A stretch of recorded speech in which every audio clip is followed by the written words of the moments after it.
Okay, we are now going to start with chapter number 2, audit strategy, audit planning, audit program.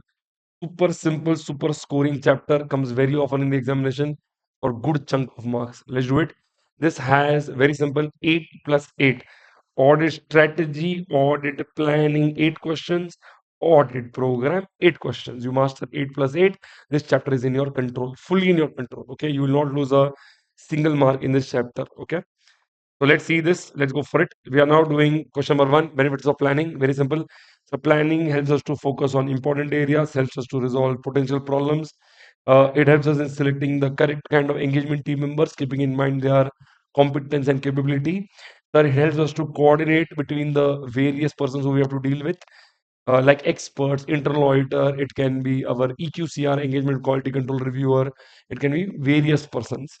Next is, if I have the plan in mind, it is easier for me to give direction, supervision, review to my juniors, and the work in general will be more organized and managed. Question number 1, we have wrapped up. Let's go to question number 2. Planning is a continuous and iterative process, because of which reasons we have a code called E-UMR.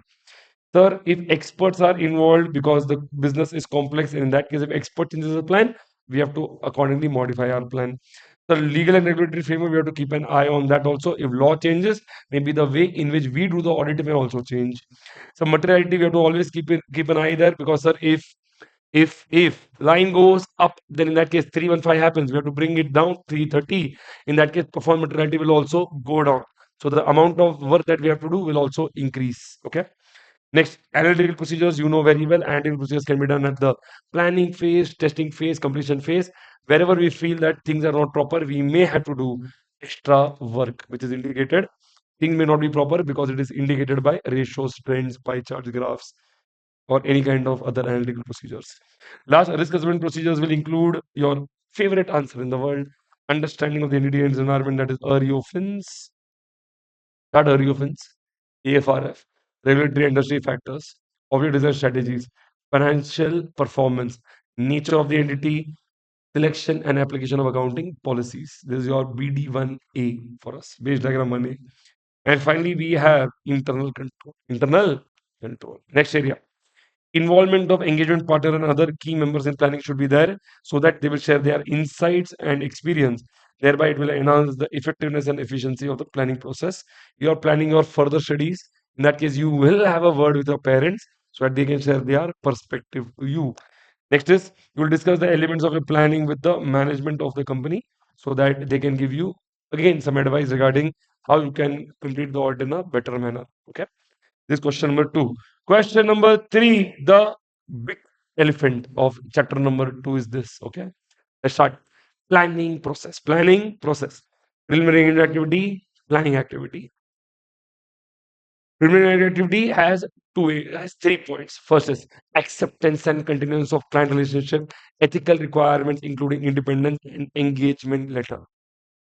Planning activities has it's an ocean. So first we do in that 2 areas. First is your establishing overall audit strategy, establishing the audit plan. In establishing overall audit strategy, again two, overall audit strategy and factors to be kept in mind while establishing overall audit strategy. Factors to be kept in mind has 5 points within that. First is preliminary engagement activities in relation to audit strategy. Second is professional judgment. Third is ascertaining the resources, preliminary engagement, characteristics of the engagement, professional judgment, ascertaining the resources, and the fifth one will be reporting objectives. This is how we cover it. Okay, big area. Let's start with it one by one. We enter preliminary engagement activity in that 3. Acceptance and continuance of client relationship. In that, we obtain information before accepting and continuing the engagement. We check the client's integrity of the principal owners and key management, and also we check the implication of matters that have arisen in the current or in the previous audits. We look at the competence of our team and we communicate with the predecessor auditor. Predecessor auditor, you will also see when you come to CA final, you will be doing clause 8 part 1 first schedule. Any CA who takes any audit work, he has to first communicate with the predecessor auditor as per clause 8 part 1 first schedule of the CA Act 1949. Let's go further. Evaluate compliance of ethical requirements, including independence. In this, the partner has to remain alert by observing and inquiring if there is any non-compliance with ethical requirements by the members. Non-compliance can be because of any threats to independence, any breach of the firm's independence policy, and he has to apply the safeguards or withdraw if appropriate. Whenever it comes to a decision, he has to always consult with others and take appropriate action. This is what we have done. Okay. Area number three in preliminary engagement activities was engagement letter. Very simple. If a contract is there, it is useful because an engagement letter or the contract between the auditor and the client will help avoid any kind of misunderstanding, and there will be absolutely no confusion regarding the fees to be paid, work to be done, what is the AFRF. All things will be very, very clear. Okay. We go to the next area, the ocean. The ocean is what? The planning process. So now we get into planning process. So we had planning activities. So we had planning process, preliminary engagement activities, planning activities. Planning activities has this chart. In that we have first establishing overall audit strategy and developing an audit plan. In establishing overall strategy, as I told you, overall audit strategy and factors to be kept in mind regarding the audit strategy. These are the two areas. Overall strategy, we did a very nice one, very simple area. First is, sir, how many people to take in our team, amount of resources, what areas they will check, specific audit areas, when they will check, when to deploy, how as a senior we will do. Mahendra Singh Dhoni, if you remember, was managed, supervised, directed, MSD, managed, supervised, directed. Next was factors to be taken into consideration by auditor for establishing audit strategy was a preliminary engagement activity. First, whatever knowledge we have gained till now in our audit work, the partner will use that. You look at the previous audit results of the client. You look at the client's internal controls, operating effectiveness, deficiency, and any actions to be taken by the management. And finally, the partner needs to have a questioning mind. So he should have professional skepticism quality inside him. Professional skepticism, you know very well, is quack. Questioning mind, alert to conditions in relation to error or fraud, and critical assessment of the audit evidence. Let's go further. Categories of engagement, we had ABS, APS, AFRF, business segments, audit evidence obtained in previous audits, and specific reporting requirements. With that, we'll define our scope, and hence we'll have the audit strategy with us. Next one, professional judgments. Let's do this. So, regarding which matter will the auditor have professional judgment? Very, very simple. We'll look at the volume of transaction to be checked, but we'll decide that keeping in mind the internal controls. The auditor will look at three significant things: significant industry development, significant recent development, and significant changes in FR, financial reporting framework. You'll ascertain the nature, time, and extent of resources. So if RMM is high, we'll appoint more experienced team members and we'll give them more time to check. Finally, we have reporting objectives. I told you, four in relation to management and two in relation to the team members. First, we'll do the two in relation to team members. Communication with team members regarding what work is to be done, when it is to be done, nature and timing of the team meetings and reviews we'll take. Okay. To give the work, team meetings. To check whether the work is done properly, reviews. Next is with the management, we'll have reporting objectives, which are four. Management will be concerned and they will discuss the audit work with us to know the nature, time, and extent, and the status, how much is pending, how much is done. And timetable for reporting and type of reporting is also very, very important. What type of report is expected when? Because a person may be doing quarterly review also and at the year end audit also. So both becomes very, very important to give a timetable about that. Okay. Finally, we have developing an audit plan. The second area, risk assessment procedures, nature, timing, and extent, further audit procedures, nature, timing, and extent, and other audit procedures complying with the standards on auditing. This is what the auditor will check. This completes your entire area number, question number 3, planning process. I'll repeat again, look here, see, planning process. Preliminary engagement activities, planning activities. Preliminary activities, 3, acceptance and continuance of client relationship, ethical requirements, including independence and engagement letter. Planning activities, 2, establishing overall strategy, establishing audit plan. Establishing overall strategy has two areas: overall strategy and factors to be kept in mind while establishing the overall strategy. Factors to be kept in mind has 5: preliminary engagement, characteristics of engagement, professional judgment, ascertaining the resources, and reporting objectives. Okay, you should know this flow. Only then in the examination, if a question comes, you'll be able to answer. And we have worked hard on this in the class. properly. I've done this repetition maybe 10, 20 times in the class itself while teaching. Okay. Let's go for it. Let's go further. Please see here. Now we enter into the next area, that is the relationship between audit strategy and audit plan. I told you like this: audit strategy and audit plan are not sequential or discrete. They are not separate. They are in fact closely interconnected with each other. Changes in one leads to changes in the other. Okay. This was question number 4 for us. Question number 5. We did this very simple. Audit strategy and audit plan will be the auditor's responsibility. Same thing. Okay. So we have just put this into one question only, but you don't forget. It's question number 5. Question number 6. Changes to planning decision. Ucha. In this we saw changes to planning decision can happen because of Ucha. Ucha is nothing but unexpected events, changes in conditions, and audit evidence obtained in audit procedures. Okay, no, simple. In Mumbai, when I teach, they don't know Ucha, so I tell them Uncha. Uncha means height, and here when in Bangalore, I change the code to Ucha. So it is modified for my teaching purpose. Okay, next we do question number 7. Question number 7 is the direction, supervision, review that the auditor gives to his engagement team members depends on which factors. I don't know whether you remember, we had done a nice example in this small boy, small girl example I had given you. When the small girl goes with the mother to have soup in the restaurant, whatever instruction the mother gives, the girl will follow. But boys are not like that, they'll run here and there. So I told you who is easier to handle. The small girl is easier to handle. Small boy will be not more naughty, will not be easier to handle. So the point was that if if the juniors are crazy, then these are the factors. First, competence and capability. If it is more, direction supervision review will be less. Risk compatibility statement. If it is more, DSR will be more. Area that we are checking, if it is more challenging, DSR will be more. If the entity whose audit we are doing is having more size and complexity, the DSR will be more. That is what we had seen. Crazy. Okay. Competence, capability, risk, area, size. That was the answer. This is question number 7. Last but not the least, documenting the audit plan. Super simple. You have what will you document in your own documentation? Essay 230, your audit documentation, own notes. We'll document the auditor's strategy. We'll document the audit plan. Any significant changes to audit plan or audit strategy, along with the reasons. Along with the reasons. Simple. That's simple. They have done. Look here. See. Look at the screen. I'll highlight with black so that it is easier for you to understand. Please here. From here to here, they have spoken about the audit strategy. From here to here, they have spoken about the audit plan. And from here to here, they're talking about that we can make the changes which is tailored as needed for the client. So they have just elaborated on those 3 points at the top below. Are you there with me, yes or no? Simple. This completes your question number 8.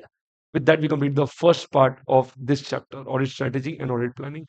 The next part, very, very simple, super easy. Let's start. Audit program. Next 8 questions. Let's go for it. First is the meaning. What is the audit program? It is a series of verification procedures to be applied to the financial statements. That is question number, you can take it as question number 9. Okay. Or you can, it's 1 or you can take it as 9. So if you look at this chapter as 8 plus 8, then you can take it as question number 9. Or if you're taking this part separately, you call it as 1. That is also okay. Yeah. Sir, evolving one audit program is not practicable for all businesses. Why? Because of, I have to give you a code called web. Web was what? Some work which is suitable to one business may not be suitable to others. The efficiency and effectiveness of operation, internal controls will be different. And businesses vary in nature, size, and composition. Because of that, we cannot come up with one audit program. Very, very difficult. Okay. You will have to do some modification for each audit one. Question number 2. Question number 10 was this. Question number 11. An assistant to keep an open mind. You cannot go for the audit with a single program. Oh, this is only what I'll follow. You'll have to keep a flexible mind so that if anything you have to add, you can add. If anything you want to remove from the plan, from the program, you are able to remove it also. So they have said the same thing. We have to alter it to take care of the situation which was left out originally. And anything which is unnecessary or irrelevant may be dropped. We have to do that. Are you there? Next one, question number 4 in this is again similar. Question number 4 you call it, or you call it question number 12. Same thing. So let's see this periodic review of the audit program. In this periodic review, what are we seeing? We are looking at what? Periodic review basically means, sir, regularly we have to keep checking the program whether it is proper or not. If we don't do that, it means that changes in the client's entity we are not considering. So you understand here, if we don't update the program regularly, our program may become obsolete. And if the auditor follows an obsolete program, it means he is not doing the audit properly, and the auditor may be held guilty for negligence, and he may face legal consequences. This is what we saw. So while doing the audit, if you find anything excess that is redundant, remove it. If you find anything inadequate, lacking, add that element so that your audit is being done properly. Easy. Next, we enter our dear Scully story. Let's start with the Scully story. First, construction of audit program. Okay. So construction of audit program, let's go for it one by one. First is Scully. So let's see the diagram first. Let's see this. First, scope and limitation, coordinating the procedures. Giving the spiritual book was an error. So next year we want to correct our mistake. So we to put a reminder that is a written audit program. Then I told my wife that I want to give him a gift. Wife gives me instruction that you have to give Scully a Rappu gift, reasonably available and best, and steps and procedures which are useful. Okay. Next part of the story, you first call the newspaper guy to call for the newspapers, magazines to go through, children newspapers and magazines to decide which gift to give. That was our documentary examination. You go to the toy store, that is your physical examination. You obtain statement and explanations from Tommy. Tommy is third party's official management employees. Still you don't get any kind of evidence. You speak to the small girl's name is Erin. Erin was arithmetical calculation and interrelationship of various accounting data. She says, Scully School, miss you. We don't need Scully School, we need miss you. Memorandum and subsidiary records and minutes and subsequent action taken by the client. You'll have memorandum and subsidiary records, minutes and subsequent action taken by the client. And finally, you decide to give Scully an iPad. That is internal control, internal checks. Are you there with me? Yes or no? Very, very convenient. Okay, simple area. This was question number 14, or if you are taking 1 to 8 for audit program, it is question number 6. If you are taking overall for the chapter, question number 14. Okay, let's go to the next one. We are now seeing what are the advantages of audit program. It gives you a total perspective. Selection of assistants is easier because you can choose the right assistants. Clear set of instructions can be given because you know the program properly. Mental plan should not be there. It should be a very well written audit program. In audit program, you make the juniors sign next to the work that they are supposed to do, so they accept the responsibility. So it gives a good accountability factor there. Next is because your program there in place. If you are conducting various audits, you will know which work is happening where. That is called various audits. Any kind of negligence, if it is there, your audit program is, remember, part of your audit documentation, so you can show it in the court as the proof regarding the work that you have done. So any blame of negligence you can deal by showing your audit program. Finally, because this year you have made the program, it acts as a guide for succeeding years audit. This is what we see. Okay, very simple. That completes your advantages. Last area, my dear students, is your disadvantages. Even though the points are separate, we are connecting in our mind. I told you our audit program should be made in such a way that we are having flexibility. But if a person is there, a manager is there, audit manager is there, who is very strict with it, very Hitler like, I want to do the work this way only. In that case, there is rigid and inflexibility. That is a disadvantage. Second, if the senior is so strict with the audit program that juniors don't have any scope for creativity or doing the things as per their thought process also, then it kills the assistant's initiative. Don't forget the word initiative, otherwise the point becomes kills the assistant. So be very careful, because I've seen one paper a student had written kill the assistant only. How can that be disadvantage? Okay, so be careful. Next is no, if the person may do the work without any understanding of the object. And last is inefficient assistants may shield themselves behind the audit program. They may say, no, it is not my fault. See, audit program is wrong. They will do that. This is your question number 16 for the overall chapter, or in audit program, it is question number 8. Remember, audit strategy, audit planning, 8 questions. Audit program, 8 questions. Neat it is. 8 plus 8, 16 questions in chapter number Two. Able to understand this area?